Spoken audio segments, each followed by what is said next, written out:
They put up a gate across my legal right-of-way and told me to find another route, so I showed them what a $2 million mistake looks like. My land sits on 25 acres at the end of a private road. My parents bought it back in 1978 when it was just raw acreage. The only access was a gravel road that crossed a farmer's land. That farmer granted my parents a permanent easement. For more than 40 years, everything worked perfectly. My parents eventually passed and I inherited the place. Then a company called Premier Leisure Investments bought the farmer's 200 acres and built the Sunset Vista RV Resort, a luxury park for people with $500,000 motorhomes. Their project manager, a slick guy named Todd Vickers, showed up one day in a Mercedes SUV. He said, "We're concerned about outside traffic using our internal roads. We'll pay you $25,000 to release your easement and help you build a new one on the east side." His new road would have required cutting through woods, crossing a ravine, and building 2 miles of road from scratch, at least $150,000 in cost. I told him, "My easement is legal and recorded. I'm not giving it up." Todd's smile vanished. "We can't have random traffic driving through our resort. Our residents are paying for exclusivity. Then maybe you shouldn't have bought land with a recorded easement," I said. A few months later, when the resort was nearly finished, I drove out to check on my rental house, and there it was, a locked steel gate across the only road in. Signs read, "Private property.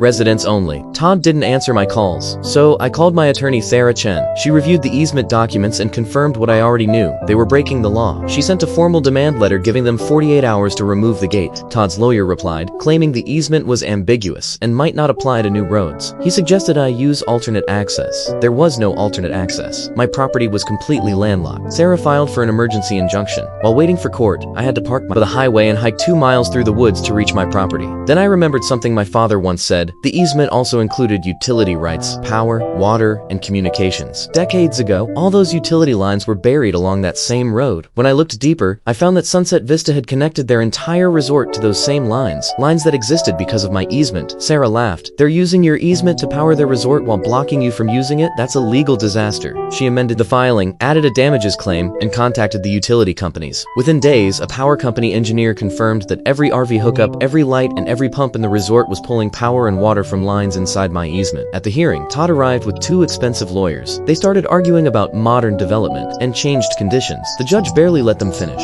Sarah presented the easement deed, utility maps, and photos of the locked gate. The judge leaned forward. "So your client is blocking his easement while simultaneously using it to power his resort? Remove the gate within 24 hours or I'll fine you $10,000 per day for contempt." Gate came down that same afternoon, but Sarah wasn't done. She sued for damages, legal fees, and lost rental income. The judge sided with us, awarding $50,000 plus full attorney costs and issuing a permanent injunction forbidding them from ever restricting my access again. Todd later tried to buy my property for $400,000, hoping to erase the problem. I told him I wouldn't sell, especially not to someone who tried to trap me on my own land. Hit like, subscribe for more easement justice stories.